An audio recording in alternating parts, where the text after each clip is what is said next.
here, all right? I am a cashier right here in this store. Ladies, huh? Anyone single? Want to have your credit score dropped about 200 points, right? Yeah? No, the worst part about working here is doing trades with people. When people want to come in here and do trades, it's never for money or something like that. It's always a bunch of loose cigarettes for a pack of cigarettes, you know, something like. It's always a bag of chips for the car radio that they found in my car, you know, shit like that. I don't know. I love this place though. I've been reading some literature recently.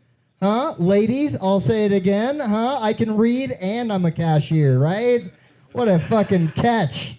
What a catch this guy is. I was reading some Buddhist literature and it said something really cool. It said anything can be controlled, even body temperature is a state of mind. And I hope that's true because my toddler is still sitting in the car out there just wasting away in Margaritaville. But I left the book with him, so he'll be fine. He'll be fine. Guys, I don't know if you've seen bidets are getting popular. Have you guys seen those things? Bidets? Yeah, they're French and they squirt in your asshole. Yeah. I'm not like for bidets. I'm not like against bidets. I think they're just gonna cause like a lot of confusion, you know, amongst like the rural communities, right? Like, there's going to be a guy out there, like, he swears to his God and his wife that he's straight for the last 27 years. He's going to get a bidet and be like, honey, I got some news for you, you know. Todd's moving in, all right? Get your ass to the barn, right? Like, all those guys in 2012 that were like, gay marriage is a sin. They're going to get a bidet and be like, shit, I guess love is love, you know? I guess it just makes sense now. I don't know. I was on my way here, and I was behind one of those Colorado vehicles that are like douchey, where only the driver thinks they're cool. What are they called? Jeeps or something? Yeah. Yeah, I was behind one of those, and they had one of those Colorado sayings on it that everyone like loses their fucking mind over. It's like, all those who wander are not lost, right? But most of them are, you know? Like my grandfather, he's 90 years old. He has dementia, okay? If you catch him like walking around downtown Denver, don't be like, babe, look, he's on his journey, you know? No, fucking go help the guy, all right? He needs it. Like the other one that everyone freaks out about, the mountains are calling and I must go. The mountains are calling and I must go. Everyone's like, that's so prolific. That's pathetic, all right? That sounds like you're running from debt collectors, okay? That sounds like you have a lot of big issues, all right? And the mountains are your only fucking vice. I am on the dating apps right now, yeah, shocking. I don't like who I've become on dating apps. Like, I have all this confidence digitally that does not transfer into real life. Like, on dating apps, I'll be like, you got to be a 9 to get at this line. This fucking face saying that to somebody. Like, in real life, I'm like, if you're a 2, that'll do. Like, let's have sex, okay, for the love of God. Like, on dating apps, I'll be like, you gotta be hot, hardworking, and love to travel. I don't like half of those things, you know?